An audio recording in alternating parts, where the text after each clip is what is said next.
സ്ത്രീ ശാക്തീകരണത്തിനായി ഇന്ന് രാജ്യം ചരിത്രപരമായ നടപടികൾ സ്വീകരിക്കാൻ പോകുന്നുവെന്ന് പ്രധാനമന്ത്രി നരേന്ദ്രമോദി പറയുന്നു. അമ്മമാരെയും സഹോദരിമാരെയും ആദരിക്കുന്നത് രാഷ്ട്രത്തിന്റെ ബഹുമതിയാണ്. ആവേശത്തോടെയാണ് വനിതാ സംവരണത്തിൽ ഉറച്ചു നിൽക്കുന്നതെന്ന് പ്രധാനമന്ത്രിയുടെ എക്സ്പോസ്റ്റ് വരുന്നുണ്ട്. അരവിന്ദ്, ഇതിലൊന്നും രാഷ്ട്രീയമില്ല എന്നാരും പറയില്ല. അപ്പോൾ ഇത് ഇരുതല മുറിച്ചുള്ള വാളാണ്. ഇന്നിപ്പോ പ്രതിപക്ഷം സഭയിലെ എതിർത്താൽ, ബില്ല് അവതരണം പരാജയപ്പെട്ടാൽ സ്വാഭാവികമായും ബാക്കി സംസ്ഥാനങ്ങളിൽ ഇന്നു മുതൽ തന്നെ BJPയുടെ പ്രചരണ ക്യാമ്പയിൻ ഇവർ സ്ത്രീ സംവരണത്തെ എതിർത്തവരാണ് എന്ന് തന്നെ ആവില്ലേ?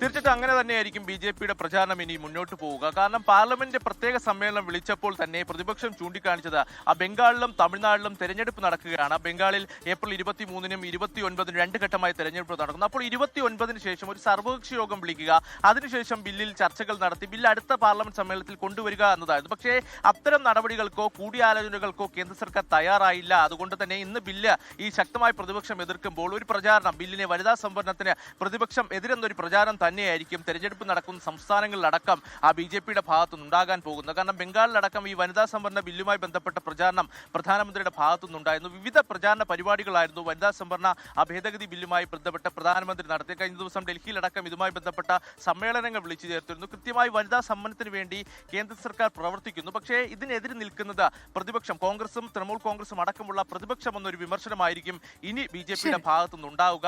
അതിനു മുൻപ് പാർലമെന്റിൽ വരും മുമ്പ് തന്നെ എന്തെങ്കിലും തരത്തിലുള്ള നടപടികൾ, അനുനയ നീക്കങ്ങൾ കേന്ദ്രത്തിന്റെ ഭാഗത്തുനിന്ന് ഉണ്ടാകുമോ എന്നതും ഇനി ഉറ്റുനോക്കേണ്ടതാണ്. കാരണം ഇപ്പോഴുള്ള 543 സീറ്റിൽ വനിതാ സംവരണം നടപ്പിലാക്കണമെന്നതാണ് പ്രതിപക്ഷം ആവശ്യപ്പെടുന്നത്. നേരത്തെ 2023-ൽ പാസാക്കിയ വനിതാ സംവരണ ബില്ലിൽ ചൂണ്ടിക്കാണിക്കുന്നത് 2026-ൽ സെൻസസ് നടപ്പിലാക്കുക, അതിനുശേഷം ഡീലിമിറ്റേഷൻ നടത്താക്കുക, അതിനുശേഷം വനിതാ സംവരണം നടപ്പിലാക്കുക എന്നതായിരുന്നു. അതിന് പിന്നാലെയാണ് ഈ ഭേദഗതി കൊണ്ടുവരികയും 2011-ലെ സെൻസസിനെ അടിസ്ഥാനമാക്കി മുന്നോട്ട് പോകുവാൻ കേന്ദ്രം തീരുമാനിക്കുകയും ചെയ്തത്. പക്ഷേ അത്തരം നടപടികൾ കൃത്യമായി ദക്ഷിണേന്ത്യൻ സംസ്ഥാനങ്ങളെ ലക്ഷ്യം വെച്ചതാണ്. 2029-ലെ തെരഞ്ഞെടുപ്പിൽ പരാജയ ഭയന്നതുകൊണ്ടാണ് പ്രതിപക്ഷം ചൂണ്ടിക്കാണിക്കുന്നത്. എന്തായാലും 2 സംസ്ഥാനങ്ങളിൽ കൂടി തെരഞ്ഞെടുപ്പ് നടക്കാൻ പോകുന്ന സാഹചര്യത്തിൽ അവസാന ഘട്ടങ്ങളിൽ ഈ ഒരു പ്രചാരണം, വനിതാ സംവരണത്തെ പ്രതിപക്ഷം എതിർക്കുന്നുവെന്ന പ്രചാരണം തന്നെയായിരിക്കും BJP ശക്തമാക്കുക.